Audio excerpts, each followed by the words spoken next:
Ya, bismillahirrahmanirrahim. Assalamualaikum warahmatullahi wabarakatuh dan selamat berpuasa semua. Jadi sebelum kita mulakan sesi kita pada hari ini, kita buka majlis kita dengan ummul kitab Al-Fatihah.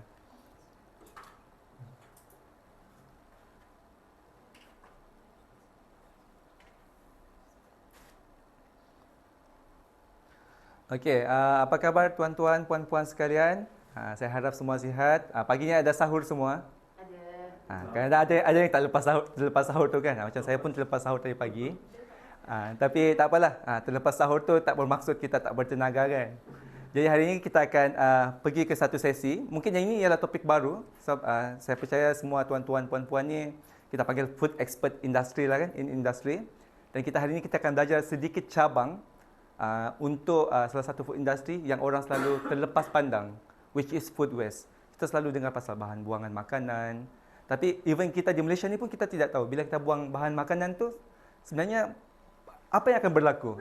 Yang hari ini kita akan membuat perkongsian, kita akan belajar macam mana daripada bahan buangan makanan, daripada industri, daripada rumah tu kita akan hantar ke pelupusan sampah dan apa tindakan seterusnya lah. So kita akan mendalami lah pasal waste management in Malaysia food service industry lah.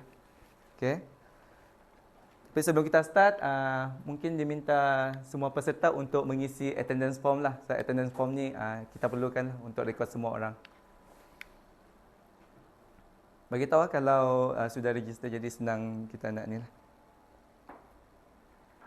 Jangan bagi nama masa. Okey, terima kasih. Jadi terima kasih atas attendance form tadi. So hari ini untuk kita mulakan kita punya program ni, kita ada sesi perkenalan lah. Sesi suai kenal dengan semua orang. Sebelum semua peserta memperkenalkan diri, saya perkenalkan diri saya dululah. Nama saya Adam Kezon. Sebutan dia Kezon. Dia sebenarnya ambil daripada nama Filipina because my parents actually was from Philippines, Filipino descendant lah. Jadi nama tu agak unik sikit lah.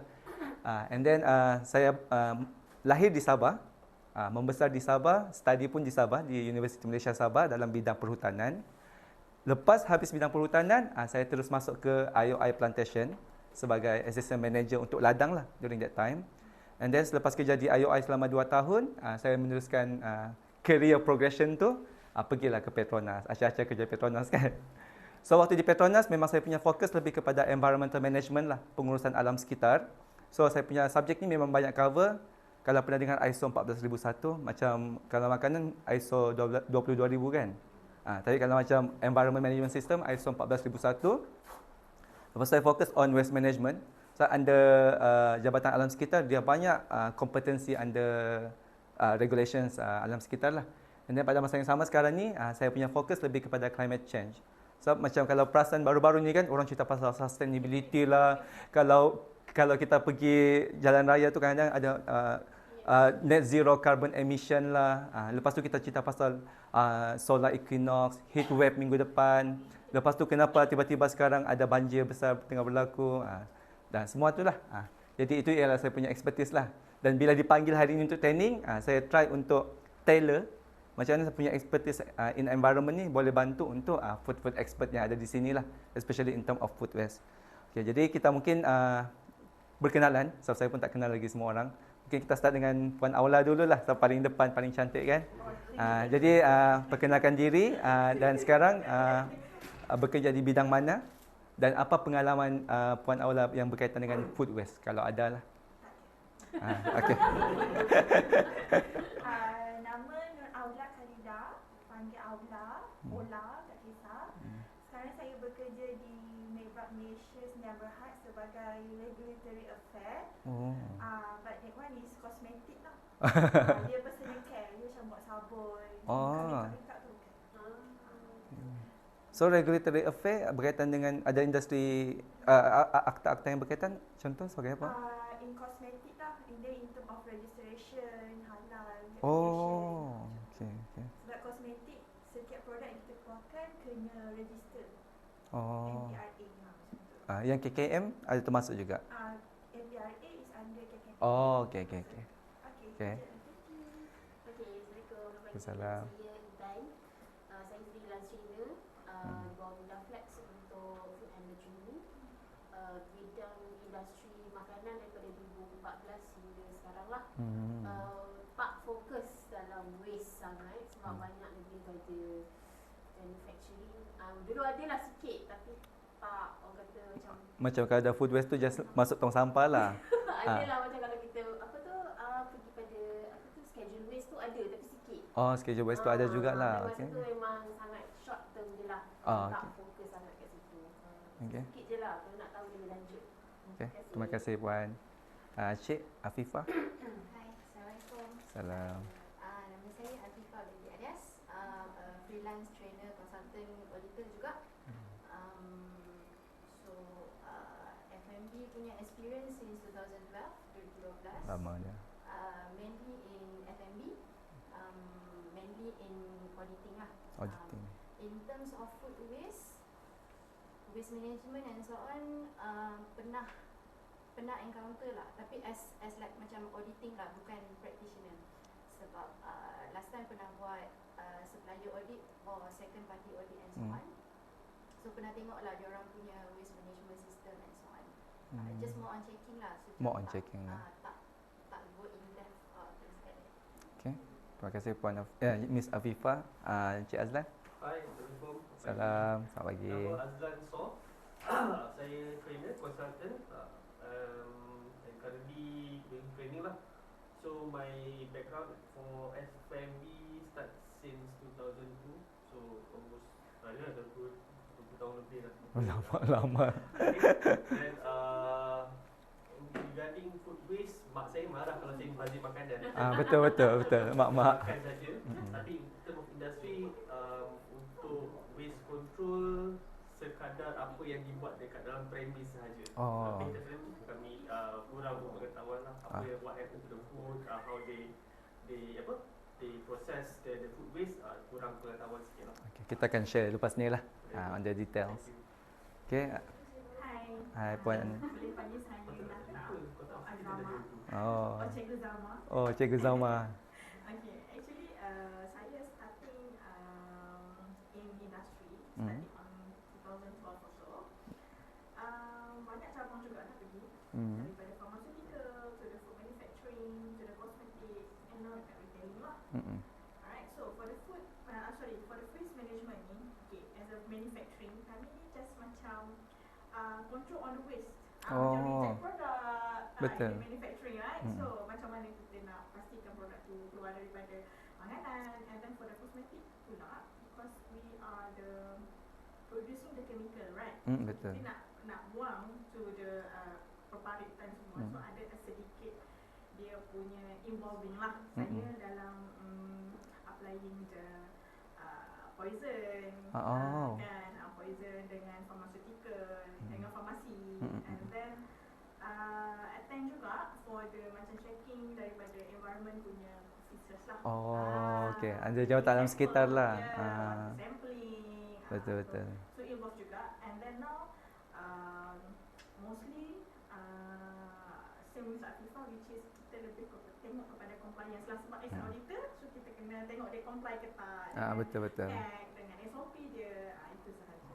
That is my Mem- sikit je. Sebenarnya banyak jugalah pengalaman. Sikit je involve dalam waste management. So saya rasa as macam kita auditor, macam kita Betul. consultant, right, kita perlukan more information lah untuk dapatkan macam mana nak faham. Betul. Adakah waste management ni adalah satu requirement ataupun macam mana? Betul. Malaysia regulation ke? Betul. So itulah, nantikan soalan daripada saya. Okay. Saya tunggu soalan daripada Puan Natra lepas ni. Itulah kelas belum start lagi, tapi memang appreciate lah the ni lah, proaktif.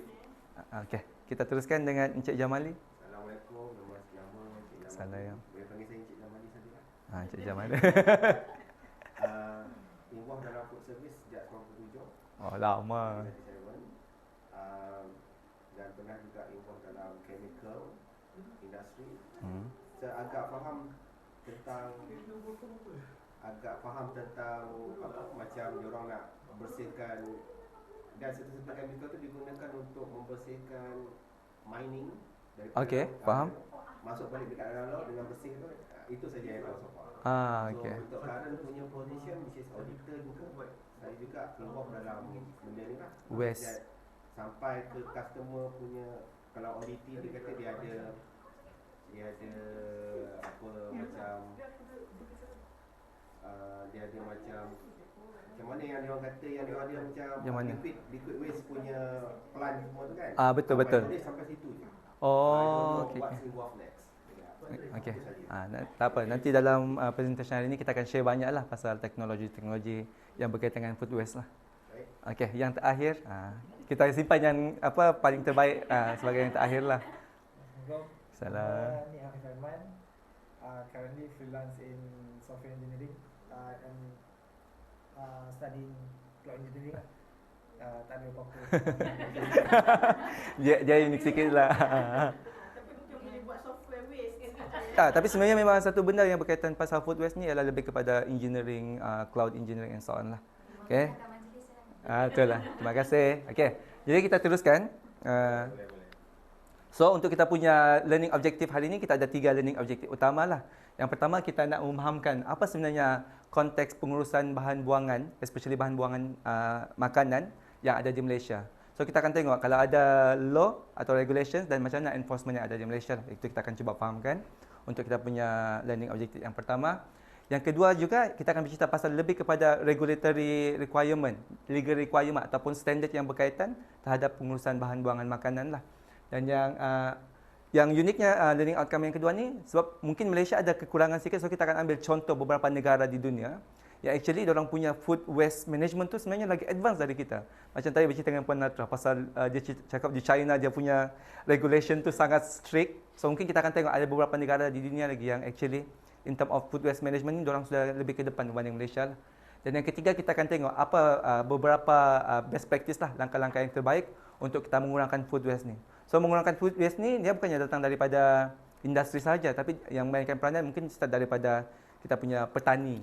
Dari petani dia memang dah kena start, lepas tu masuk kepada food industry and then kepada consumer lah. So kita akan tengok daripada 3 aspek berbeza lah.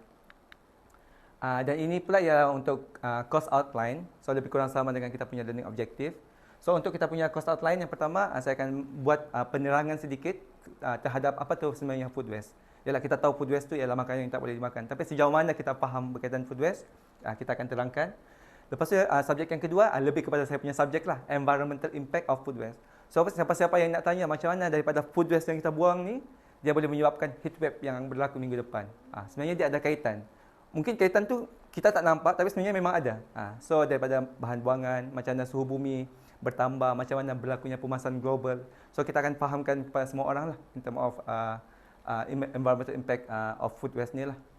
And then masuki section kedua, kita akan cerita yang pertama, kita akan cerita pasal waste management policy in Malaysia. So bila kita cerita pasal waste management in Malaysia ni, kita ada 3 jenis waste. Yang pertama kita panggil schedule waste. Schedule waste ni bahasa Melayu dia bahan buangan terjadual. Maksudnya yang sudah dijadualkan oleh kerajaan Malaysia. Ini ialah bahan buangan berbahaya yang kau kena buang dekat certain tempat. So kita akan fahamkan yang tu. Dan yang kedua pula ialah solid waste. Atau domestic waste kita panggil lah. Kita buang makanan, kotak, kayu, semua itulah yang kita buang ke dalam tong sampah. Dan yang ketiga kita akan cerita spesifik kepada food waste lah. Apa sebenarnya food waste tu lah. Okay, and then pada masa yang sama kita akan tengok juga food waste management in other countries lah. Kita ambil 5 contoh daripada 5 negara.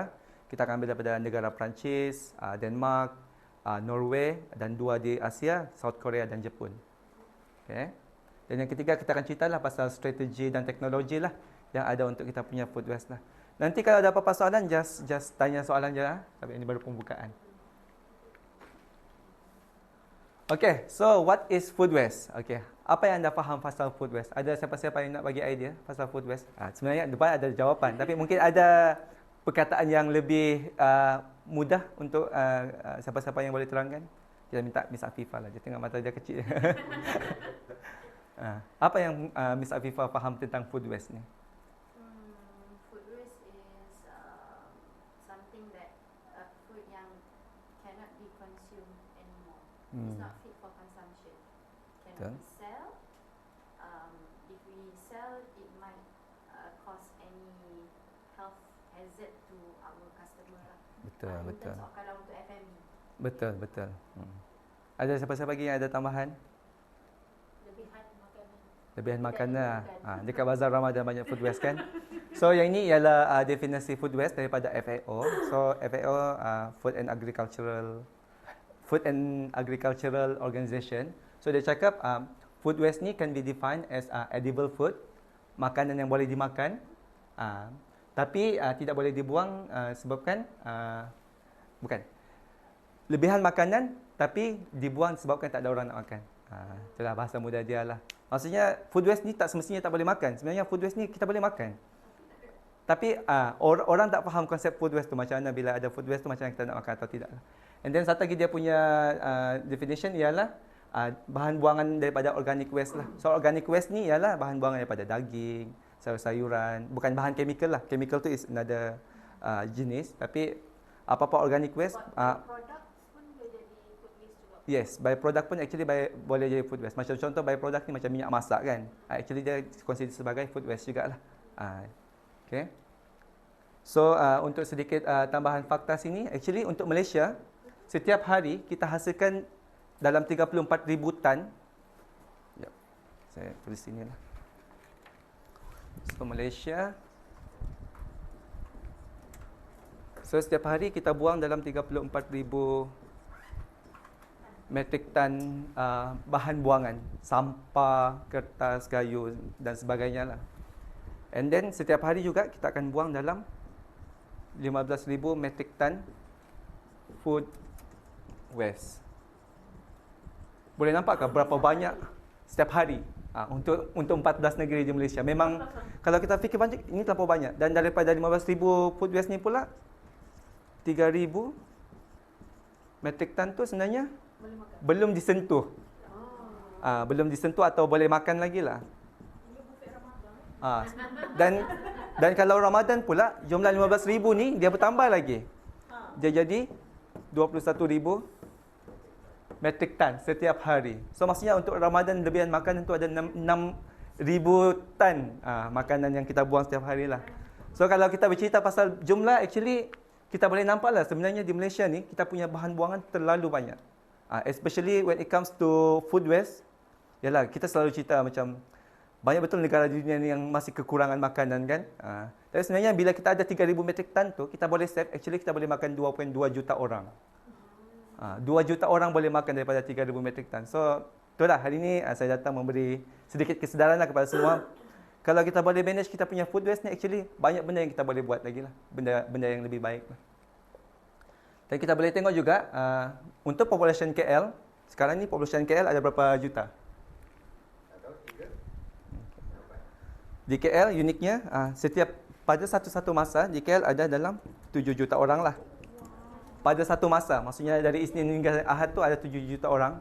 Tapi penduduk KL yang berdaftar, yang dalam bancian, maksudnya yang mengundi semua tu, kita ada dalam 2 juta je lah. So maksudnya kalau kita boleh save 3,000, yang ni foreigner semua kan? Siapa orang KL yang betul-betul orang KL? Tiada kan? Kita buat training di area KL. Betul lah. So 2 juta. So bayangkanlah kalau kita boleh save 3,000 metrik tan ni kan. Orang KL tak payah bayar makanan pun setiap hari. Dia punya analogi tu lah. Maksudnya kalau kita boleh manage kita punya food waste ni, kita tak payah ni, kita boleh bagi 2.2 juta makanan terhadap orang lah. Even kalau macam kita mengambil konflik Israel-Palestin pun, Israel-Palestin, rasanya penduduk Palestin dalam lebih kurang 1 juta lebih kan. Kita boleh makan pun dengan lebihan makanan yang kita ada. Kita boleh bagi orang makan pun. Okay. Dan pada masa yang sama juga dalam yang graf infografik tu kita boleh nampak lah. Average Malaysian biasanya ada sepasang suami isteri dan 3 anak lah. Tak termasuk saya lah, saya bujang lagi. Okay. Tapi kita average dia, kita belanja dalam 900 ke 1,000 ringgit lah untuk barangan makanan. Mungkin ada certain family tu yang lebih daripada RM1,000. Yalah, hari-hari makan luar kan. So kalau kita boleh save kita punya makanan ni, so 25% daripada kita punya makanan tu actually kita akan buang. Bayangkanlah kita beli 4 kilo sayur. 3 kilo sayur je kita makan, 1 kilo tu kita buang. Sebab kita buang tu pun bukannya pasal dia tak boleh dimakan. Pasal dah layu lah, sayur ni dah tak cantik lah. Nak makan sayur lain lah, tak nak. Kan? So mungkin ini benda-benda yang kita boleh orang cakap info to ponder lah. Maksudnya banyak benda yang berkaitan dengan food waste ni sebenarnya kita tahu kita boleh manage, tapi kita somehow kita punya awareness level tu sangat kurang. Tadi macam Cik Azlan kan dia cerita pasal kalau fast food waste, mak dia akan marah kalau ada buang makanan. Even masa saya rasa semua orang ada ni, kalau macam tengah makan buang makanan mesti mak marah. Kenapa buang makanan ni kan? Ada orang lagi tak makan. Ramai lagi orang tak makan. Kau tak kesian ke ni? Kalau macam legenda Melayu kan, dia cakap Brunei lah sebenarnya. Kalau setiap butir nasi yang kita tak makan tu, kalau kita buang, dia akan sumpah kita balik lah. Sampai tahap macam tu. Betapa orang dulu tu kan sangat menghargai makanan. Tapi bila kita sampai ke generasi kita sekarang ni, sebab makanan tu sangat mudah kita dapatkan. So bila kita benda yang kita senang nak dapatkan ni, macam cinta lah. Senang nak dapat. Tapi kalau dah dapat, terus tak layan kan. Macam tu. Maksudnya kita tak betul-betul hargai makanan tu lah bila kita dah dapat. So sekarang ni, itulah hari ni kita akan berbincang pasal makanan ni sebenarnya. Bila kita ada makanan tu, kita hargai makanan lah. Kita hargai makanan dan kalau kita nak buang, fikir dulu 2 kali sebelum buang. Okay. Okay, kita teruskan lagi sedikit fakta lagi. So daripada 34,000 metrik tan tadi tu, so 15,000 metrik tan ialah datang daripada food waste. Dan selebihnya tu plastik, pampers, kertas dan sebagainya lah. So boleh nampak lah 44.5% ni sangat banyak. Maksudnya semua sampah yang kita buang baju ke apa ke, tak boleh lawan makanan punya sampah lah. Dan sebenarnya ini ialah tahun bila ni ya? 2020, tahun 2020 kalau tak silap. Tapi kita pernah sampai 55%. Kita punya peratusan pada certain year lah. Dan kalau macam sekarang ni Ramadan, automatic bulan Ramadan ni, mungkin bukan 55%, mungkin goes up to 60%. Kita punya percentage untuk yang kita buang sampah ni memang terlalu banyak. Okay. Dan di sini dia ada sedikit fakta lagi, dia bagi tahu Malaysia ni sampah yang kita buang setiap hari ni dalam 1.64 kilo. Dan kalau ikut purata penduduk dunia, average-nya 1.2 kilo lah. So maksudnya orang Malaysia ni, mungkin orang Malaysia ni sebenarnya hidup dalam keadaan aman, damai, kaya kan. Tapi kita punya kesedaran untuk membuang sampah tu sebenarnya sangat rendah. Sebab kita punya sampah tu, contohlah botol, kita akan buang je. Kita tak fikir untuk recycle pun. Ataupun kalau kita pergi apa namanya ni? Pergi shopping center ke, beli barang ke, macam Miss Aula kan, Puan Aula bawa, dia nak juga 10 plastik, dia tak nak bawa dia punya troli sendiri. Contoh. Lepas tu plastik tu pula kita buang. Sebab itulah bila macam kerajaan kita start campaign no plastic tu, memang saya suka lah. Sebab bila buat macam tu, sebenarnya dia bagi orang berfikir, kalau aku pakai plastik yang kecil ni, dah lah cepat koyak kan. Kena bayar 20 sen, rugilah. Bagus aku bawa aku punya troli sendiri. Even saya dengan saya punya housemate pun, kami ada troli sendiri kalau nak beli makanan. So kami nak troli beli dari DIY tu. Kecil je untuk bawa beli barang makanan lah. Supaya kita tak minta plastik lah. Boleh lipat lah. Boleh lipat kecil. Link Shopee je. Tak, dekat DIY. Bag woven bag yang Yang tu penat lah nak beli sayur-sayur, beras kan. Yang ni kita orang punya troli tu, bila dah pakai lipat je lah. Letak dekat pintu atau dekat dalam kereta lah. Senang je nak pakai. Dan dia cerita juga sini satu fakta lagi, Malaysian waste production will increase 65% to 17,000. So actually kalau ikut ni 2020, tahun 2020 sepatutnya dah naik lah 65%, bukan 45% dah lah. Kita punya ni, bukan, sorry. Daripada 100% tadi tu, ada 15,000, dia akan naik kepada 17,000. Ada kenaikan 65% lah untuk food waste kita lah. Okay. Itu masa 2020 tu kan masa Covid kan? Masa duduk rumah tu? Belum lagi, ni sebelum Covid. Sebelum Covid. Lepas tu data untuk sebelum waktu Covid belum ada lagi lah. Okay. Data yang paling latest untuk saya buat pack ni memang sampai 2020. Tapi rasa-rasanya kalau masa time Covid tu 2020 tu ada kekurangan. Tak. Time Covid tu lah sebenarnya yang paling tinggi. Sebab kita terkurung dalam rumah kan. Makan je kerja kita. Yalah, semua orang ada pengalaman zaman Covid kan. Tapi sebenarnya kita punya waste management waktu Covid tu memang agak teruk jugalah. Kan si ada channel masa apa tak jadi hari ni. Kan dekat Facebook kan. Yalah. Jadi grup. Okay, dan ini ialah beberapa points to ponder lah, apa yang kita nak fahamkan kan. So, untuk KL residents, so daripada 34,000 ni, lebih kurang 10% sampah datang daripada orang KL. Orang KL kan. Tak, maksudnya di KL sahaja. And then, untuk sampah tu, yang 3,500 tu, actually, dia boleh memenuhkan tempat kerja lama saya lah. KLCC dalam tempoh 40 hari. Bangladesh dah. Eh, KL, orang Malaysia, dia duduk dekat pinggir. Negeri Sembilan, Rawang. oh, okey. Bukan IC KL, IC nombor berapa? Tapi sampah yang kita hasilkan terlampau banyak, so dia buat macam analogi. Kalau kita buang 3,500 tan setiap hari, kita boleh isikan kita punya KLCC tu dalam 40 hari. Dan TRX tu, dia punya ground tu kita boleh tambah 2 meter. Macam tu lah. And then dia bagi tahu juga di sini, KL resident illegally dump 23,000 tan dalam tempoh 5 tahun. Maksudnya setiap tahun tu, orang KL ni suka buang sampah merata-rata. Pasti bukan sini. Bukan kita. Tak ada orang dalam bilik ni yang buang sampah merata-rata. Tapi nak bagi tahu awareness, environmental awareness dekat kita punya negara ni, especially dekat kita punya capital city ni, terlalu rendah. Yalah, bayangkanlah 23,000 tan yang kita pungut untuk bandar KL sahaja. Maksudnya orang buang sampah tu merata-rata lah. Dan alam flora tu pula, kalau tahu dia yang manage kita punya waste kan, kalau macam dekat KL, wilayah Persekutuan Putrajaya, kita punya agensi yang memungut sampah ialah alam flora. So dia bagi tahu juga, setiap kali orang bersihkan drain, kita punya perparitan, sistem air semua tu ada dalam 130 tan of fat, oil and grease. Maksudnya air kita tu pun memang dah tercemar pun sebenarnya dengan minyak-minyak bahan buangan. Siapalah yang nak buang dalam tu kan? Tapi memang ada. Dan 130 tan minyak dalam kita punya sistem parit tu memang sebenarnya sangat tinggi lah. Itu je yang membawa kepada sistem parit tersumbat, banjir dan sebagainya lah. Dan yang ni, it cost about 325 million a year to collect and dispose waste. Bayangkanlah, untuk kita collect dan kita dispose kita punya waste, ini bukan ini bukan schedule waste lah, bukan bahan buangan berbahaya. Hanya untuk bahan buangan makanan ni dan domestik ni, kita belanjakan 325 juta lah setiap tahun. Okey, dah rasa insaf sikit. Okey, kalau boleh kita tanamkan dalam diri, jangan buang sampah merata-rata. Dan kita try bagi tahu kita punya kawan-kawan, keluarga, anak-anak, jangan buang sampah merata-rata. Sebab dia punya impact tu, kita tidak nampak sekarang. Impact tu kita akan nampak beberapa puluh tahun kemudian.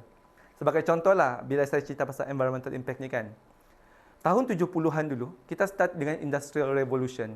So waktu tu semua orang keluarkan bangunan tinggi-tinggi, semua orang keluarkan kereta, mesin. Dan waktu tu ada asap kan? Asap tu kita panggil sebagai gas rumah hijau lah. And then gas rumah hijau tu dia terperap di dalam lapisan ozon tu selama 30-40 tahun baru dia aktif. Dia tersimpan je. So maksudnya, bila diorang buat pencemaran tahun 70-an tu, dia punya impact tidak berlaku pada tahun 70-an. Tapi dia punya impact tu berlaku pada tahun 2010. 40 tahun kemudian. Dan pada tahun 1980-an, zaman Madonna semua kan. Inilah geng-geng Madonna ni. Geranjak jamak di gerau.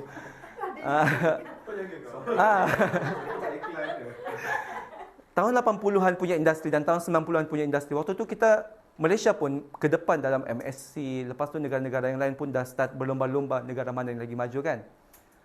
Pencemaran yang berlaku pada tahun 80-an, 90-an tu, dia punya impact sebenarnya baru rasa pada tahun 2020. So kalau kita nak salahkan kita punya alam sekitar sekarang ni, sekarang ni tiba-tiba ada heat wave, tiba-tiba ada banjir besar. Sebenarnya bukan pasal generasi sekarang, tapi di generasi pada tahun 80-an, 90-an. Dan kita tidak mahu benda yang kita buat sekarang ni pula akan impact kita punya generasi pada tahun 2060.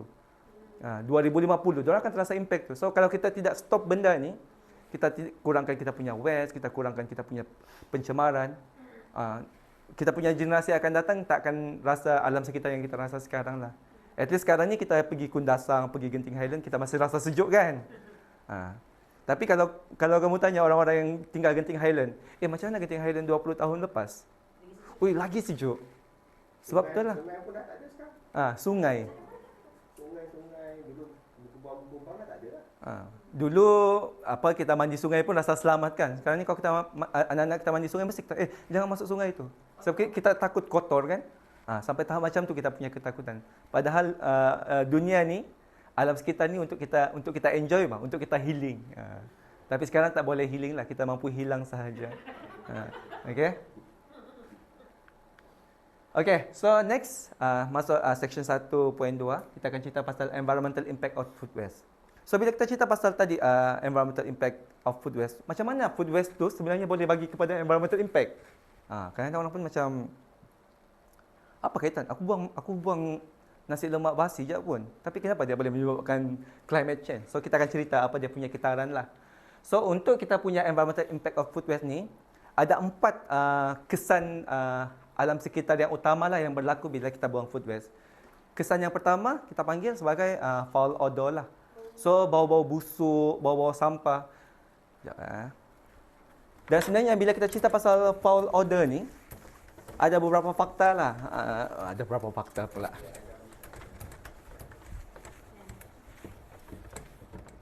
So macam foul odor ni, dia ialah bila barang makanan tu yang kita buang tu, dia melalui proses penapaian kan. So bila dia start degraded tu, dia akan menghasilkan bau-bau yang busuk. Dan bau-bau busuk tu actually sebenarnya gas-gas beracun. Sebagai contoh lah, kita ambil bangkai pula, sisa makanan ikan lah. Sisa ikan. Adakah yang makan ikan sampai tahap tulang, makan kepala di sini? Tiada kan? So biasanya bila kita makan ikan, kita akan just buang dia punya tulang-tulang kan. Dan kita punya sisik dia kita buang semua, dia punya organ-organ dalaman ikan tu kita akan buang. So bila kita buang, let's say lah kita ambil organ ikan tu terlalu banyak. So bila kita biarkan dia akan menghasilkan foul odor. Dan dalam certain beberapa hari, dia akan jadi bau yang terlalu busuk, dia akan hasilkan satu gas kita panggil H2S. H2S ni ialah hydrogen sulfate. Dan hydrogen sulfate ni, dia punya bau ni, dia macam bau telur busuk. Tapi dia punya kiraan tu ialah, saya mudahkan, untuk kita manusia biasa, kita akan hidup bau tu daripada 0 hingga 5 ppm. ppm ni parts per million lah, maksudnya dia punya kadar kekuatan lah. So 0 ke 5 ppm ni kita hidup dia sebagai bau telur busuk lah. Lepas tu melebihi 10 ppm, hidung kita dah tak boleh bau dah. Okay. Tapi bila hidung kita tak boleh bau, kita tak rasa apa-apa, sampai 50 ppm, kita akan mati. Tanpa kita sedar kita mati. Dan benda ni pernah berlaku, especially dekat pasar-pasar ikan. So kalau macam pernah pergi pasar-pasar ikan kan, yang ni pernah berlaku dekat saya punya kampung lah, Lahada tu kan. So pasar ikan dia tepi laut. So kadang-kadang kan bila ada bangkai ikan tu, orang buang ke bawah. Yalah, kau takkan nak buang ni kan. Paling senang kau buang campak ke laut kan. So bila orang buang ke laut tu, so terus sisa yang tak punya. betul, yang sisa-sisa kan bila orang buang terlampau banyak dia punya organ dalaman tu, diorang buang je ke bawah. Lepas tu kebetulan adalah budak-budak, kalau pernah dengar budak-budak bajau laut ni, yang memang diorang suka main di laut. Tiba-tiba, jom kita main di bawah pasar ikan tu. Dan tiba-tiba budak tu 4 orang mati.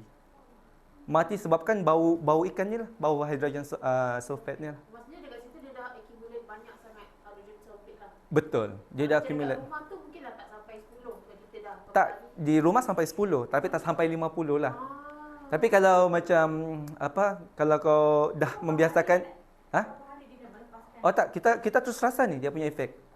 So 5 ni dia bau telur busuk kan. So waktu ni badan kita dia akan bagi tahu, okey, tak maulah, aku tak boleh tahan ni.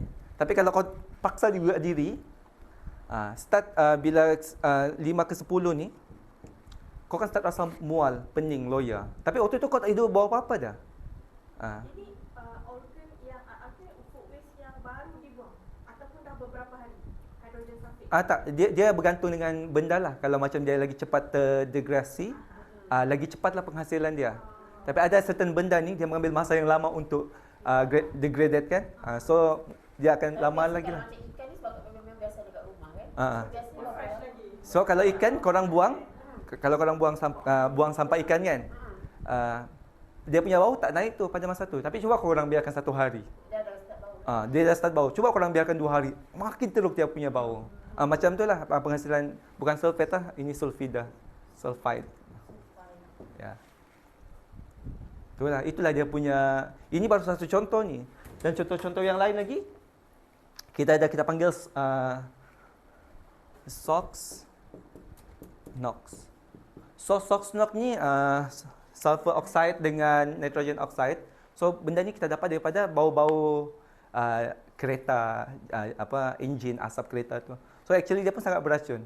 So kalau korang terhidu dalam satu kuantiti yang tinggi, korang akan boleh matilah. Sebagai contoh yang ni, kalau pernah dengar kes orang macam baring-baring dalam kereta hidupkan aircon, tiba-tiba gas mati kan? Dia bukannya mati pasal kita panggil ni kurang oksigen atau apa. Tapi sebenarnya sebab kuantiti SOx dan NOx termasuk karbon monoksida dalam kereta tu tinggi dan menyebabkan keracunan lah. So itulah salah satu impact utama bila kita cerita pasal food waste ni actually daripada foul odor ni. Benda yang kita tahu, kita boleh try untuk kurangkan dia punya impact tu, tapi tetap berlaku kepada kita, so kita tidak manage dengan baik lah. Okey, yang kedua pula impact dia ialah toxic leachate. Pernah dengar tak perkataan leachate? Okey. Sorry. Melecet.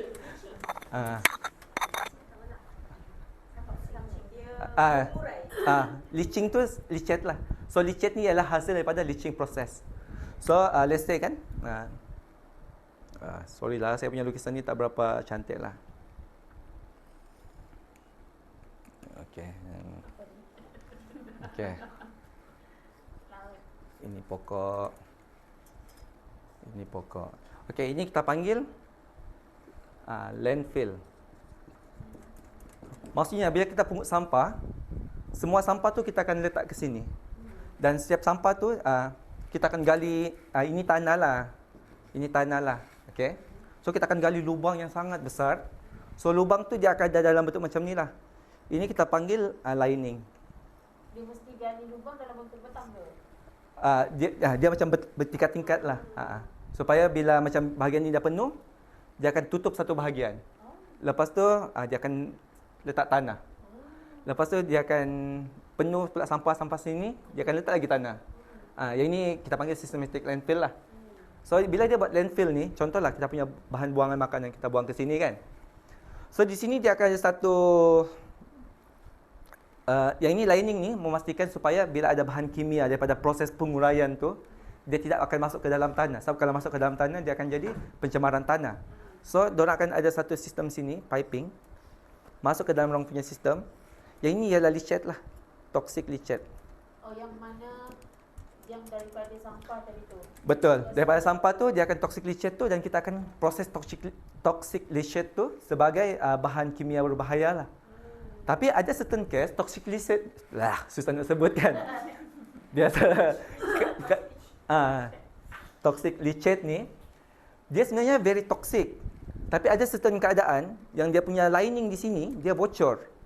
So bila dia bocor, toxic leachate ni dia akan keluar ke tanah, daripada tanah dia akan masuk ke air bawah tanah.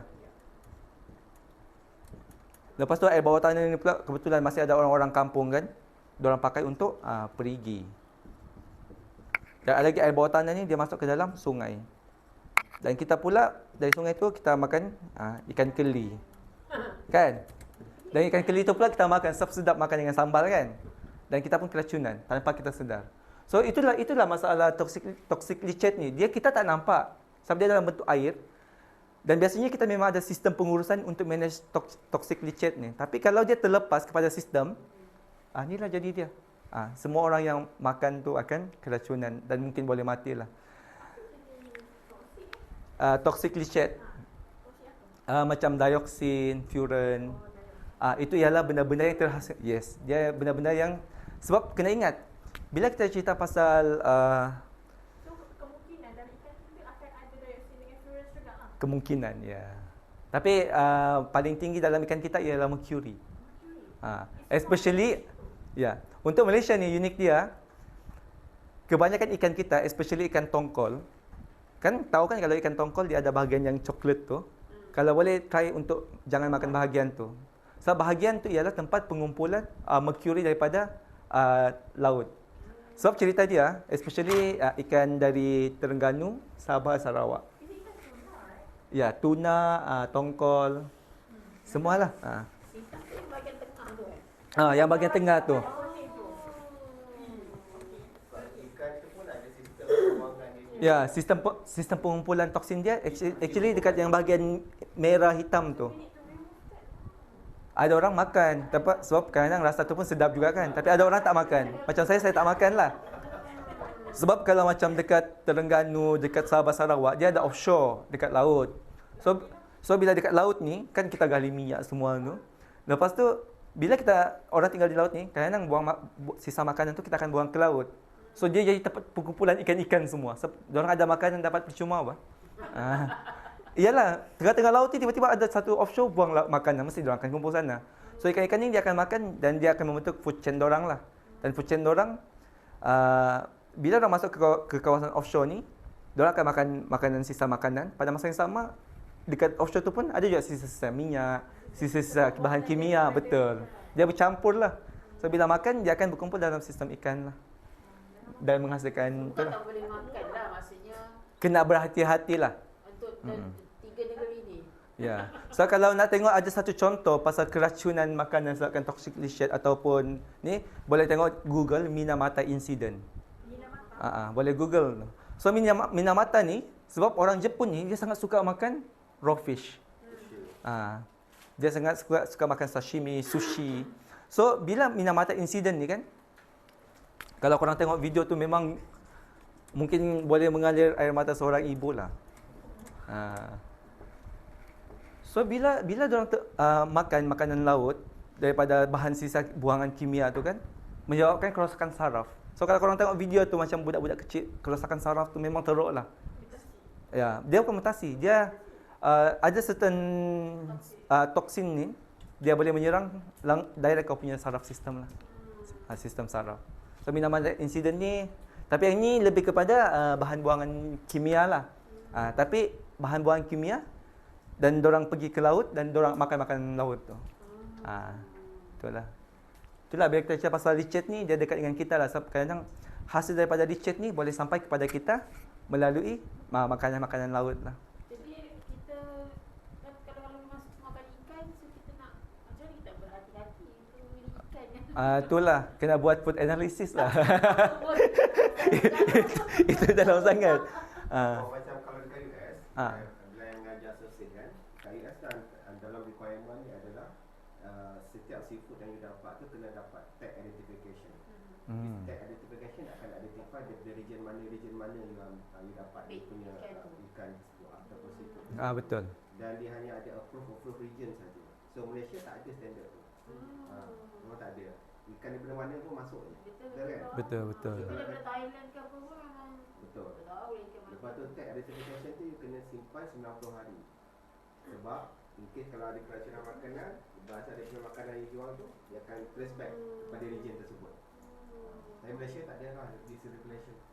I'm not so sure, tapi kalau masa I dekat intern dekat TKM, Makmal Keselamatan dan Kualiti Makanan, memang dia ambil sampel. Tapi sampel ikan tu just a plumber. Apa tu dia? Mercury. No, ada satu tu. Dia akan ambil sampel ikan. Nama chemical tu, I lupa. Memang dia akan buat Tapi dia boleh buat sampling sajalah, bukan tagging yang macam Betul. memang tak ada tagging. Memang sampling je sahaja. Dia sampling je lah. Sampling saja. Just control alert lah. Tapi macam mana nak tahu yang this sampling ni tinggi dekat area mana, tinggi dekat area Betul. No Dia tak data. tahu. so kalau Dia macam datang. tiba-tiba Dia ada tak. kalau Kalau ada, high level baru dia announce. mana ada enam. Tak announce juga. Untuk Sebab orang makan lah cepet-cepet. Masa Tak ada. kerja dekat Dia orang Sri akan pergi dekat Sri Lanka. situ sahaja. Kita nak kan ambil ikan. The way macam mana kita ambil ikan ni sebenarnya pagi-pagi dah akan pergi dekat yang jetty tu tau. Dia akan ambil So, sampling. bukan sampling pun. Dia kat tu dia dah yang mana nelayan dah daripada laut tu kan. Dia bawa ikan-ikan pergi dekat shore. Apa yang dia orang tangkap itulah yang dia orang jual. Dia orang jual by berat tau. So kira buka tu dah macam surprise box tau. Apa yang ikan kat dalam tu sampai dekat kedai ni baru dia orang kasih kau. Okay, ikan apa, ikan apa, ikan apa, ikan apa. So memang tak ada Dia regulation campur lah. lah. Campur. Memang tak ada regulation. Is it? Tak tahu. Sebab Jabatan kena tanya Perikanan KKM. tu tak ada. Tapi Ha? memang di Jabatan Perikanan lah. Itu kan tu. Jabatan Perikanan memang best. Pergi dekat office dia orang pukul 10 tak ada orang lagi. Oh ya, betul betul itu saya setuju lah. Kena ikan. Yalah. Kita nak buat training kan. Tak. Training boleh. Saya setuju dengan semua fakta tu lah. Tanya macam tadi yang cakap pasal ada mercury. Mercury tu dalam food waste kan? Dalam sisa ikan, dalam food waste lah. Oh. Ah. Food waste tu okey. Macam tadi lah dia keluar Daripada mercury ke daripada toksik. Bukan, mercury tu dalam darah ikan. Oh dalam darah dia. So bahagian ikan yang kita tak buang tu, Sejarah mercury ni panjang. Sebab kita kan banyak e-waste sekarang kan. E-waste apa semua tu kan. Kita tak buang kan. Kita tak kira macam ni buang dalam sampah macam biasa kan. Itu sampai ke tempat besar sampah. Itu masuk dalam tanah. Dalam tanah masuk ke sungai. Sungai ke laut. Ikan. betul. Itulah punya So rotation. dalam ikan tu dah ada mercury. Mercury is from fish. From the laut lah. Dia daripada laut. Kita panggil elemental mercury lah. Tapi daripada kita juga. Mercury tu Mercury pun daripada kita. Even kita buang okey, contohlah. Buang dapat balik. Contohlah kita daripada cosmetic industry. So ada certain cosmetic industry dia pakai mercury tau. high mercury kan. So kadang-kadang mercury yang tu mungkin industri tu dia akan buang mercury waste tu ke dalam schedule waste, which is proper lah. Tapi orang yang beli makeup ni, bila dah habis makeup ni, dah basuh muka, lepas tu bekas-bekas makeup tu kau buang dalam tong sampah biasa aja. Lepas tu tong sampah tu akan masuk ke dalam 100% kita punya 15,000 tan tadi satu hari tu. 34,000 tan satu hari. Ribu orang pakai kan. Berapa ribu orang pakai. So walaupun dia sikit, benda tu is very highly toxic. So macam kerana nilai setitik rosak susu sebelanga kan, pasal mercury setitik tu rosak satu landfill ni. Seorang perempuan paling tidak dia ada semua variation kayu. Dan 20 incu. Semua warna tertukar. Toksik yang paling banyak daripada dalam food waste ni adalah mercury. Tidak juga. Banyak adalah Dia di antara tu lah. Tapi yang bahaya is mercury. yang bahaya yang mercury lah. Tapi yang saya rasa yang terhasil ni kebanyakannya yang sulfida acid lah. Dia biasanya leachate ni dalam bentuk acid saja lah. Dia sama ada acid atau alkaline, tapi usually acid lah. So dia terlampau banyak bercampur sampai kita tak boleh identify apa chemical dia. Nak tanya, recently yang pasal kes dekat Japan yang diorang keluarkan nuclear reactor punya air pergi ke laut tu. So yang tu ada efek pada Yeah, of course ada efek. Tapi diorang Radiation. Tapi kita kena ingat, bila kita cerita pasal radiation ni, di Malaysia kita tiada, bila kita ada bahan buangan radiasi, dia dalam akta kita panggil AELB lah, Atomic Energy Licensing Board. So dalam dia punya akta ni, semua bahan radiasi kita akan buang ke sini. Tapi just in case ada kebocoran radiasi kebocoran radiasi. So apa yang berlaku bila ada kebocoran radiasi ni, setiap radiation tu dia akan tinggal dalam badan perumah. Maksudnya macam manusia, kalau kita kena radiasi pada X-ray, dia akan tinggal dalam badan kita selama-lamanya lah. So kita panggil half-life kan. Kalau pernah dengar istilah half-life lah. Tapi ada certain makanan ni, macam di Jepun kan, dia radiasi nuclear radiation water tu pergi ke laut. Of course, semua plankton, algae, ikan semua akan makan dan dia akan tinggal dalam badan ikan tu. So siapa-siapa yang makan ikan daripada region tu, automatic dia akan dapat juga the half-life punya isotop ni lah. Kita akan jadi mutant lah. Tapi itulah kalau macam korang perasan kan, kadang-kadang sekarang ni ada macam movement untuk kalau nak makan, diorang nak makan organic food je. So organic food lah the only food yang betul-betul orang bilang at least yang ni tiada sumber radiasi, tiada sumber daripada leachate. Dia jagalah dia punya quality control tu lah. Tapi untuk dapatkan status organik tu bukan Susah betul. Dia sampai ke tanah kan. Kita tengok. Dia akan cek tanah, air, hydrologi semualah. Betul. Satu dia mahal. Dia macam organik kan, tapi dia lagi mahal sebab itulah dia punya proses untuk dapatkan satu memang sangat complicated lah. Okay. So kita ada cerita pasal, dah faham fallout odor dengan leachate? So yang ketiga, kita cerita pasal greenhouse gases emission. Ini saya punya favorite subject ni. So siapa tahu sini apa greenhouse gases? Ada apa-apa idea? Tak tahu Okay, carbon dioxide, one of it. CFC, one of it. So greenhouse gases ni ialah kita punya, dia cakap sini, greenhouse gases ni ialah gas rumah hijau. Okay, so kita anggap, semua orang faham kan apa maksud rumah hijau? Okay.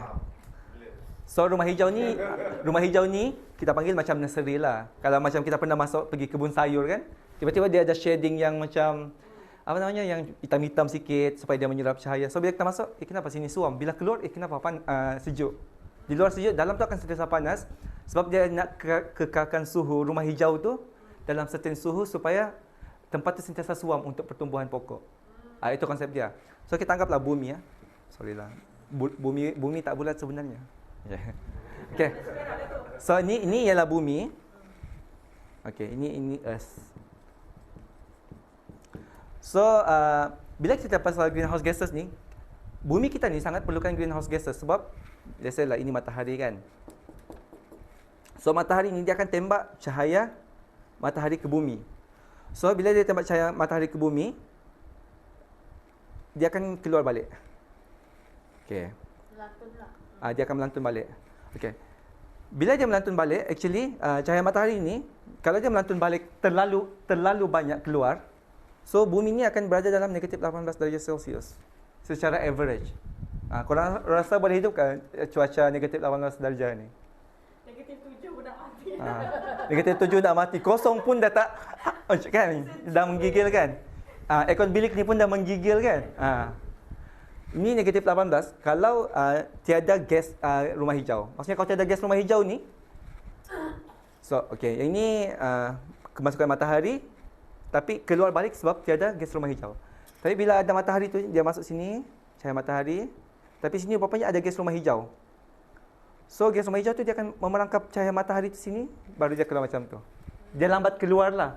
So, gas rumah hijau ni memastikan, kita ada gas rumah hijau. Gas rumah hijau ni memastikan bumi kita sentiasa dalam 15 darjah average. Satu bumi. Okay. Which is, okay lah kita rasa macam Malaysia suam, dekat utara sejuk, dekat certain tempat sangat panas. Tapi 15 ni ialah suhu bumi average lah. Tapi apa berlaku bila kita ada pertambahan gas rumah hijau? Dia simpan lama kan. Menyerap apa? Okey, faham. Okey, betul. So memang bila kita terlampau banyak gas rumah hijau, cahaya matahari tu dia langsung tak boleh keluar dah. Dia dah terperangkap di sini. So bila dia terperangkap sini apa jadi? Dia akan tambah panas. So let's say lah, average bumi, suhu bumi ialah 15 darjah Celsius. Tapi sekarang ni, baru-baru ni kita baru kena declare 16.1 darjah Celsius. Kenaikan suhu bumi 1 darjah Celsius ni apa menyebabkan dia berlaku? Kita panggil climate change. So climate change ni, okay, yang ini ialah global warming kita panggil. 15 ke 16 ni ialah global warming. So climate change ni anggaplah, sorry tak pandai lukis map sebenarnya. Okay lah, kita ambil contoh lah. Ini Sabah Sarawak lah. Cantik tak? Okay. tak pandai lukis sangat. Tapi nak fahamkan lah. Ini Semenanjung lah. Okay, Semenanjung. So, global warming. So, dia ada 3 istilah ni nak fahamkan semua orang ni. Global warming ialah perubahan suhu dunia dalam tempoh beribu tahun. So, global warming ni ialah beribu tahun. Punya perubahan cuaca lah, suhu. Climate change ni pula ialah perubahan cuaca untuk 20 ke 30 tahun. Dia punya tempoh tu lah. Dan satu lagi ialah cuaca. Cuaca ni yang hari-hari lah. Okay, sorry.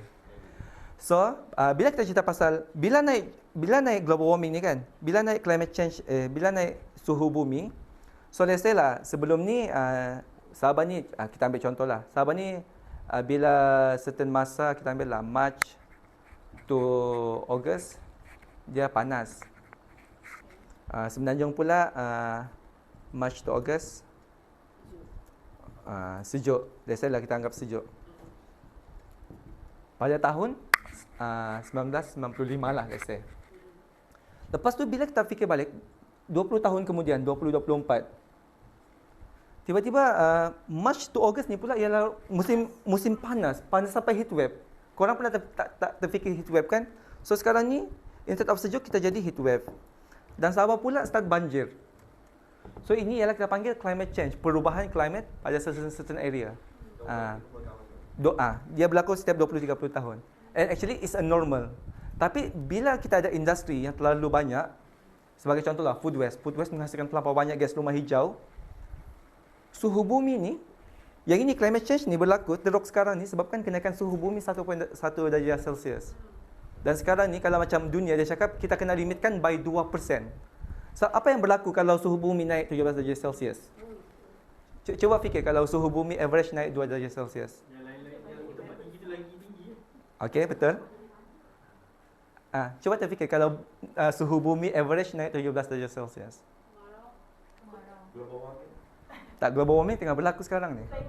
Tapi sekarang ni kita punya asal 15. Banjir. Naik pergi 16.1. Sekarang kita try untuk sampai 17 ni. Apa yang akan berlaku kalau sampai 17? Sea level naik. Betul, sea level naik. Okey. Jakarta tenggelam, New York tenggelam, Miami tenggelam. Okey. Betul. Okey. So bila kita cuba memahamkan benda ni kan, kenapa suhu bumi tu okey kalau naiklah. Kan? 16 pergi 17, 1 darjah je pun. Tapi apa kena mengena dengan aku? Tapi sebenarnya kan apa yang akan berlaku? Apa yang akan berlaku kalau bumi naik lagi 1 darjah? So, okey, kita ambil ni lah. Ini kira kutub selatan lah, Antartika lah. So, ini iceberg. So, ini ialah air laut ialah air hitam. So, bila suhu bumi bila dia naik 1 darjah, so air laut dekat area Antartika ni sebenarnya warna dia gelap, warna hitam. So macam kita pakai baju hitam di bawah panas, apa korang akan rasa? Makin panas kan? Dan bila suhu bumi naik, air laut yang hitam ni dia akan lagi panas. Dia akan panas dan dia akan berlaku pencairan secara besar-besaran. Dan kalau pernah dengar 10,000 tahun yang lepas, 10,000 BC, 12,000 tahun yang lepas, kita ada satu zaman kita panggil Ice Age. Ya, cerita kartun lah. Tapi Ice Age ni 12,000 tahun yang lepas, bumi ni, Sabah, Sarawak, Semenanjung ni, Indonesia kita sebenarnya satu daratan. Itulah dia punya fakta lah. Tapi bila Ice Age ni, semuanya beku kan. Tapi bila dia dah start mencair, baru sekarang wujud negara-negara kita. Dan sekarang ni, bila dia lagi mencair ais ni, bila dia makin dah start hitam, panas, so ais akan mencair dan bumi akan panas dan dia akan menyerap lagi banyak panas tu. So dia punya tu ialah katasklimik dah. Dia sangat teruk dia punya pencairan tu lah. So bila dia naik ni, cair kan. Yang pertama, paras air laut akan meningkat. So bila paras air laut meningkat, apa yang akan berlaku? Banjir. Ada apa-apa idea lagi? Tsunami. Tsunami biasanya lebih kepada gempa bumi lah. Ada apa-apa idea? Okay.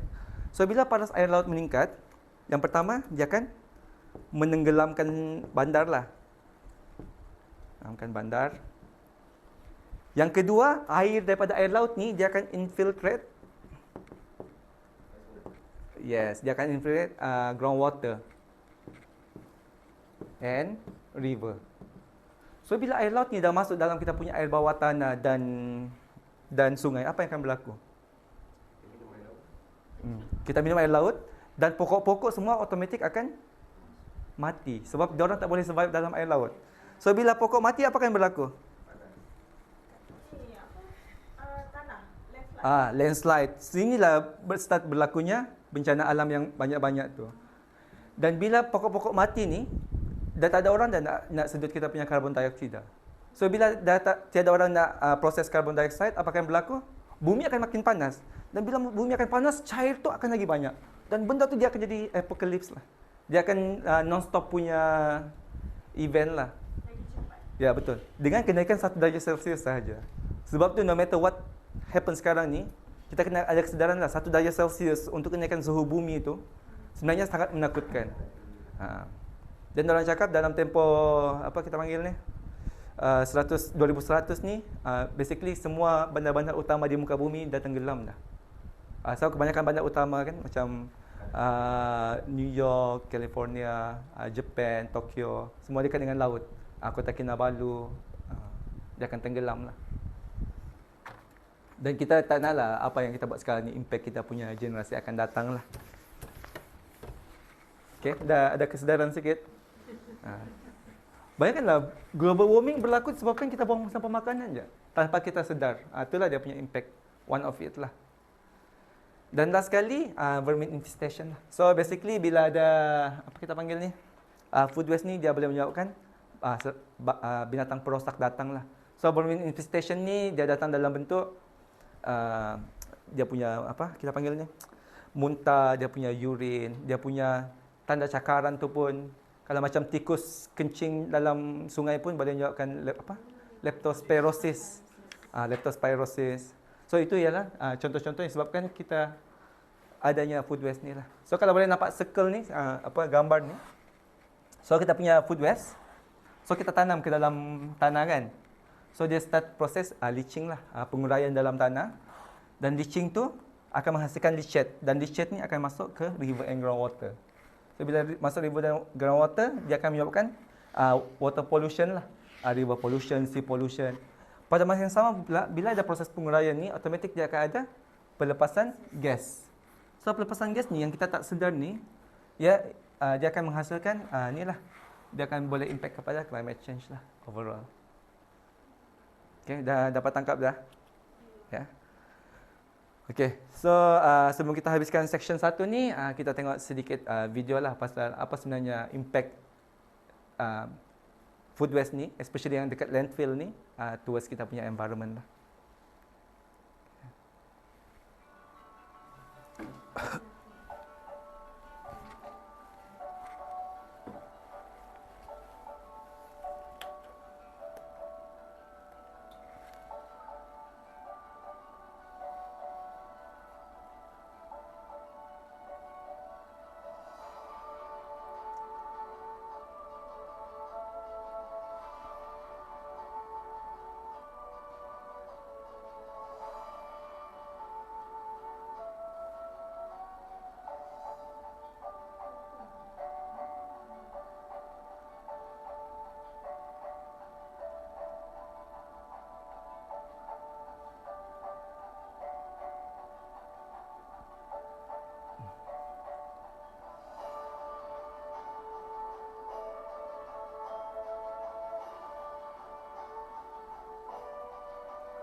So dia cakap tadi ada satu statement dia cakap how do you change to circular. Pernah dengar perkataan circular? Circular economy. Makin tak terang pula. Pernah dengar perkataan circular economy? Tak pernah. So untuk kita punya food industry lah kan. Sekarang ni untuk Malaysia kita panggil linear economy.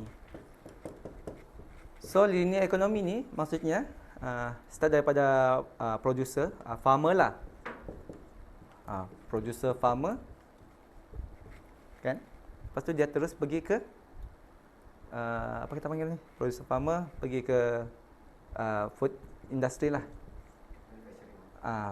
Food business lah. Start daripada manufacturing, industry, cafeteria. And last but not least kita terus pergi consumer. Dan lepas pergi dari consumer pergi jadi waste. So ini kita panggil linear economy sebab dia satu arah je. Tapi sekarang ni, macam semua government di dunia ni, dia start memperkenalkan satu term, kita panggil circular economy. So, circular economy ni, instead kita buang waste tu kan, kita ni producer, sekarang dia pergi ke food business. Lepas tu dia pergi ke consumer kan. Lepas consumer dia pergi waste. Lepas waste dia pergi ke producer balik. Tapi sebelum dia bagi ke producer, waste ni akan melalui proses. Dia akan melalui proses. So proses waste kepada producer ni ialah waste food tadi tu kita akan tukarkan jadi baja. Kita akan jadikan sebagai energy, electricity.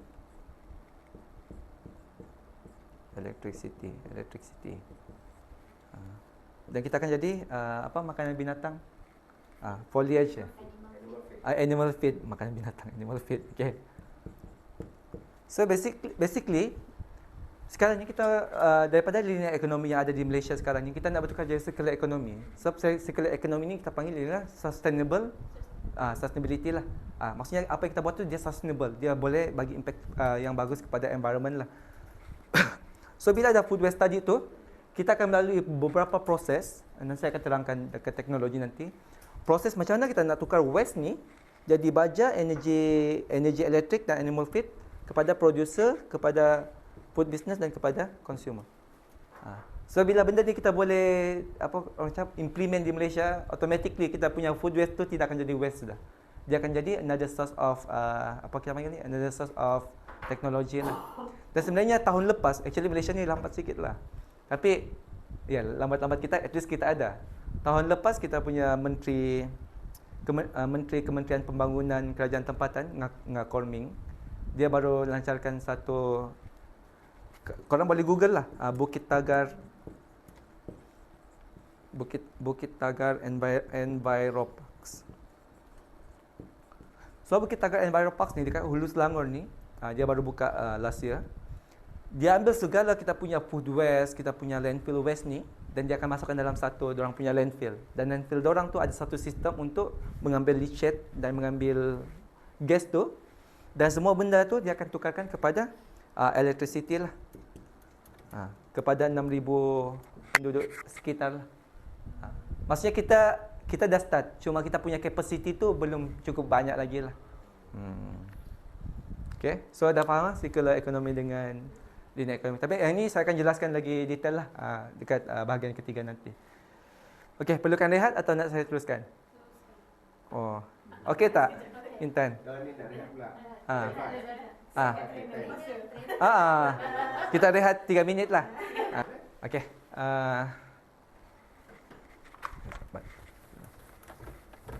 Saya suka melukis tapi lukisan tak berapa cantik. Tulisan pun tulisan doktor.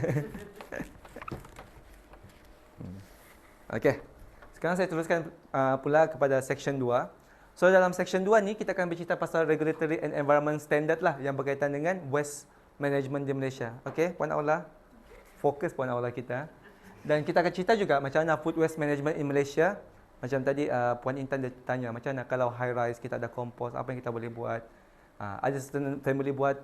Tapi itulah kita akan tengok macam mana food waste management di Malaysia ni, kita akan cerita juga. Dan kita pada masa yang sama, Malaysia ialah sebuah negara yang membangun lah. Tapi mungkin ada beberapa contoh di negara-negara luar tu yang kita boleh ambil. Especially kalau macam kerajaan boleh ambil inisiatif ni dan memperkenalkan kepada rakyat kita. Sebab rakyat ni sebenarnya jenis yang follow je. Tapi kalau kita ada legal tu dan kita ada enforcement, kita boleh mencapai kita punya ni lah environmental impact yang bagus lagi lah. So kita akan cerita macam mana daripada 5 negara lah, which is saya ambil Perancis, Norway, Denmark, South Korea dan Jepun lah. Sebab diorang punya sistem tu memang tip top lah.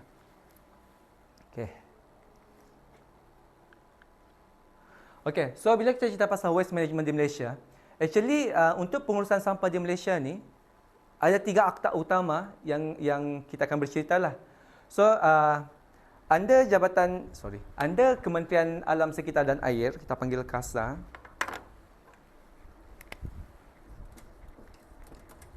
So So KASA ni Kementerian Alam Sekitar dan Air. Dia ada satu jabatan dipanggil Jabatan Alam Sekitar. So Jabatan Alam Sekitar ni ialah jabatan yang ditugaskan untuk enforcement, menguatkuasakan Akta Environment Quality Act 1974, Akta Kualiti Alam Sekeliling. So dalam Akta Kualiti Alam Sekeliling ni dia ada beritahu untuk semua bahan buangan kau kena buang melalui Environmental Quality Schedule Waste Regulation 2005. So kalau balik sini lah, kita ada Environment Quality Schedule Waste Regulation 2005 for management of hazardous waste. So hazardous waste, bahan buangan bahaya, kita contoh ambil organik ataupun acid ataupun hydrocarbon ataupun organ-organ yang kita buang daripada hospital ataupun botol-botol bahan kimia. Kita kena buang melalui tempat yang ditetapkan. Dan dalam EQA ni, di Malaysia ni cuma ada 2 tempat pembuangan bahan buangan kimia. Yang pertama kita panggil dekat dengan rumah Encik Jamali lah, Kualiti Alam.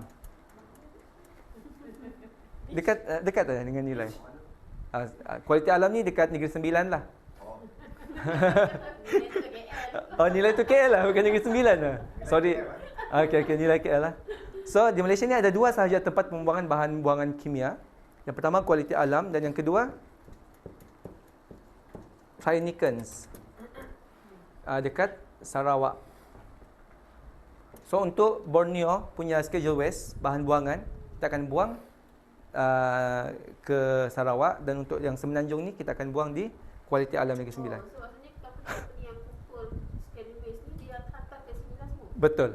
Semua kalau ada pembuangan schedule waste ni di luar daripada 2 premis ni, orang tu automatik boleh dikenakan penjara 5 tahun dan kompaun RM500,000. Contohlah, sebagai contoh kita ambil kalau ingat kes Sungai Kim Kim. Kan Sungai Kim Kim sampai berapa 4-5 ribu orang affected sebabkan toxic dumping.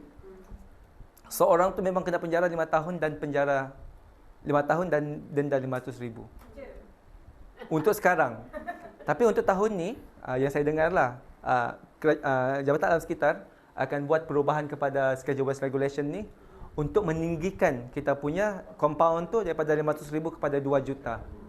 4 kali ganda, ya. Sebab kita punya trending untuk pembuangan illegal dumping ni sebenarnya makin lama makin tinggi. Tak tahu kenapa. So nak cakap nak buang ke sini mahal. Sebab macam dulu saya kerja dekat Petronas, memang kami buang sampah bahan buangan kimia tu, sebab Petronas banyak bahan kimia kan. Kami buang ke sini pun mahal. Even saya pernah pegang kontrak ni sampai nilai dia 80 juta untuk buang bahan buangan kimia kami sahaja.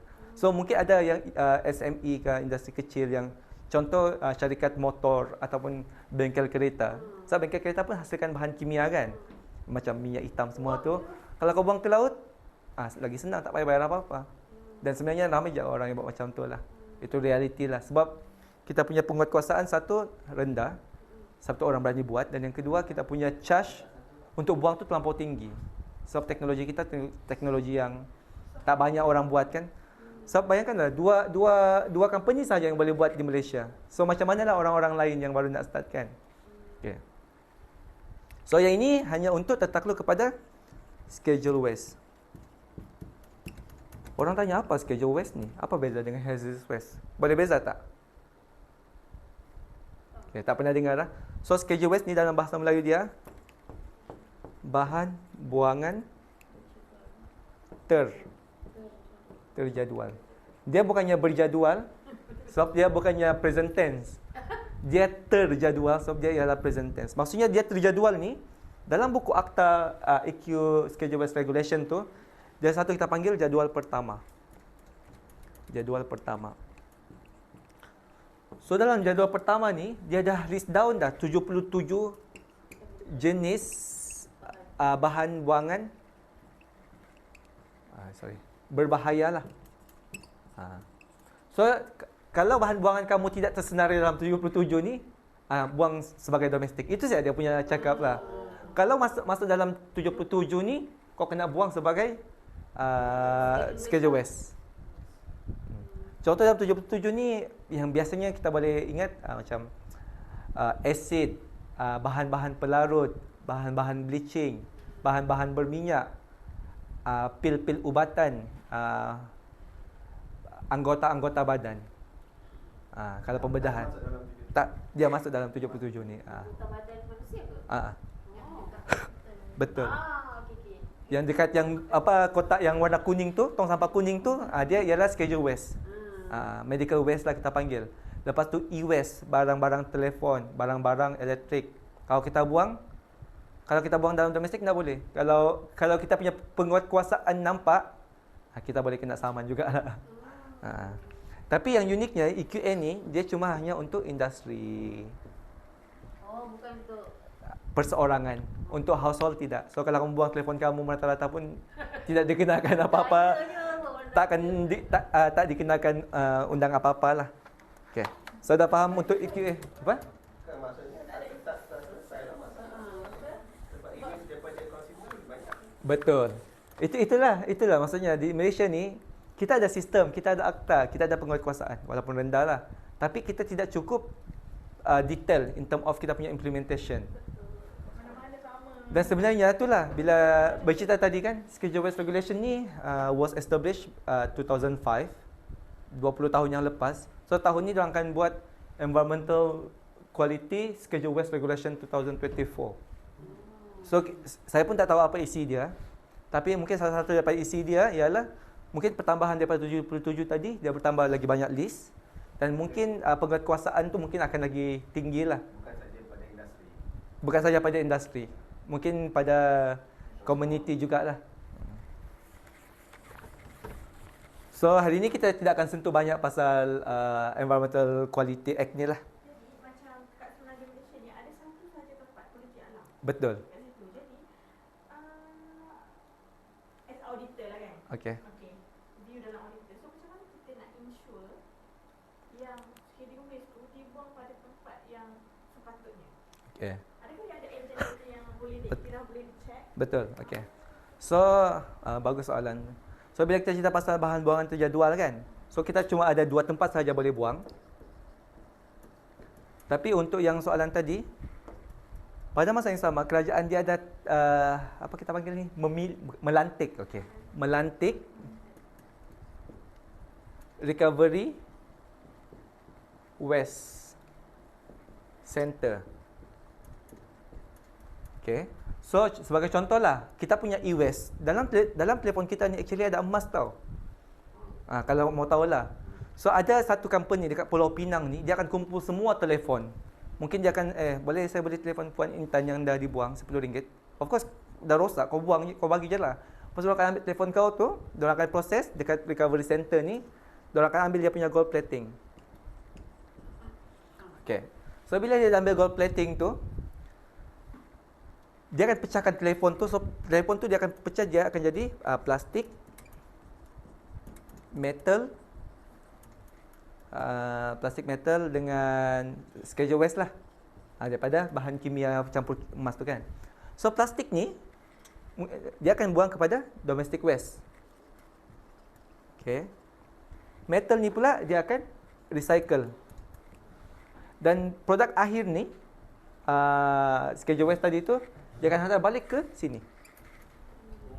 Maksudnya walaupun ada 2, tapi kita ada option lain lagi yang lagi murah. Sebagai contoh tadi kan schedule waste ni mahal. Macam dekat kilang-kilang bengkel kereta, kalau orang buang ke schedule waste, 1 tan tu 2,000. Yelah, minyak yang kau nak buang tu 1 tan 2,000, rugilah kau. Tapi ada setengah bengkel kereta ni dia bijak, dia hantar minyak tu, dia hantar pergi kilang pembuatan pasu. Sebab kilang pembuatan pasu perlukan bahan bakar. So instead daripada kau buang ke sana, bawa kau pergi kilang pembuatan pasu, diorang bayar kau RM20 untuk 1 drum. Lagi berbaloi daripada kau bayar RM2,000 untuk 1 tan, kau dapat RM100 untuk benda yang kau buang. Circular ekonomi juga. Itu kita panggil circular economy lah. So itu dibenarkan lah. Itu dibenarkan dengan syarat recovery waste ni yang telah dilantik. Ada registration. Ada registration dia. Kalau tengok dalam Jabatan Alam Sekitar punya website, dia memang ada senarai company yang dilantik untuk handle kita punya bahan buangan lah. So dekat company tu pun akan bagi tahu kan apa bahan yang dia nak terima. Macam mana? Macamnya company tu Betul, dia kena bagi tahu apa bahan-bahan yang dia terima. Tapi yang saya ingat benda yang orang tak boleh recycle cuma satu sajalah. Anggota badan. Tak betul, anggota badan je. Lepas tu saya ingat lagi ada satu Tak boleh proses buat baju. Uri. tak menghormati kan.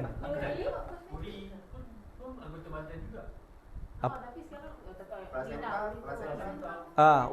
Uri tembuni semua tu kan. Tapi yang itu memang tak boleh. Yang itu kita tak boleh buat pergi Waste Recovery Center, tak boleh. Tapi benda-benda lain boleh. Dan satu lagi yang kita tak boleh hantar ke Waste Recovery Center ialah bahan radiasi lah. Contoh macam yang X-ray punya mesin tu, di dalam tu ada isotop tu kan. Kau kena terus buang kepada apa kita panggil ni, AALB, Atomic Energy Licensing Board, Badan Nuklear Malaysia lah.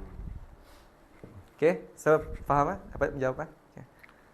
Okay, sekarang ni kita continue pula. So kita tidak akan cerita sentuh pasal Environmental Quality Act, tapi kita akan sentuh yang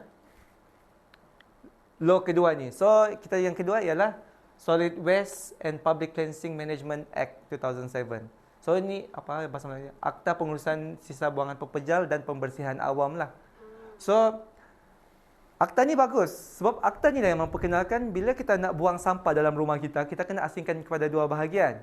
Satu sampah domestik dan satu ialah recycle kan. So tapi cuma kelemahan akta ni, dia cuma applicable kepada 7 negeri sahaja di Malaysia. Alang-alang ada akta. Selangor tak ada. Selangor pun tiada. Sebab Selangor dia ada sendiri kan. Betul. So nak faham tak maksud akta, regulation semua ni? Okay, saya fahamkan semua orang Negeri lain ada apa? Selangor ada sendiri. Negeri lain tak ada. Tapi Selangor rasa dia memang dia ada sendiri dia. Okay. Akta. So akta ni ialah kita panggil akta ibu lah. Ibu lah. Ibu kepada segala akta tu. Sebagai contoh kita ambil Food Act lah. Semua orang sini familiar Food Act. So di bawah Food Act ni kita ada 8 regulations kan. Kita ada regulations. Dalam bahasa Melayu dia peraturan lah. So ini ialah anak-anak. Tapi pada masa yang sama ada certain negeri yang tiada akta ni, dia akan memakai ordinance ataupun enactment, kalau pernah dengar lah. Okay. So ordinance ni cuma guna pakai kepada Sabah dan Sarawak ataupun akta yang ada sebelum pembentukan Malaysia. Pembentukan Tanah Melayu 57. So kalau ada akta tahun 56, dia akan panggil ordinance. Lepas 57 dia panggil akta. Okay. Lepas tu enactment ni pula ialah yang spesifik kepada negeri lah. Macam enactment anak negeri Sabah.